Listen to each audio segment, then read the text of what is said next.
اللہ دین کی بات محبت سے سنا کریں ہیں. ہاں الحمدللہ قرآن پاک کی تلاوت کیا کریں, اللہ تعالیٰ کا ذکر کرتے رہیں. قرآن پاک کی تلاوت کر رہا تھا.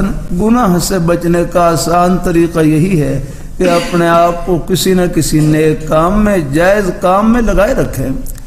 میرے حضرت فرمائے لگے اللہ تعالیٰ نے ہمیں نیکی کے اتنے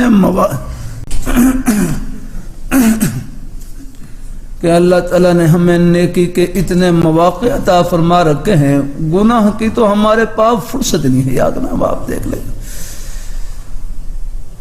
اللہ تعالیٰ اپنی گناہ کی باتیں نہ پڑھیں, نہ دیکھیں, نہ سنیں. یا رکھ رہا یہ طلباء سے بھی کرتا رہتا ہوں, اس زمانے کا مجاہدہ کھانے پینے کا نہیں, کچھ تھوڑا بہت ہے آ بھی جاتا ہے یہ بھی, لیکن اس زمانے کا مجاہدہ گناہ سے بچنے کا ہے. یاد ہاں قدم قدم پر گناہوں کے اسباب موجود, جو سنبھل سنبھل کر چلے گئے آخرت کی خوشیوں میں پہنچ گئے. یاد ہاں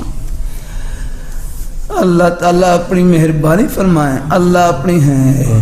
اے بھائی کہنے لگے آگے دنیا یا اللہ میاں کو, یا اللہ یہ دنیا یا جنت ہمارے خوش ہونے کی جگہ, جنت ہمارے خوش ہونے کی جگہ, یعنی دنیا یا اللہ میاں کو خوش کرنے کی جگہ, اور جنت ہمارے خوش ہونے کی جگہ ہے. یہاں ہم اللہ میاں کو خوش کریں, بعد میں موقع نہیں ملے گا. یاد رہنا ہاں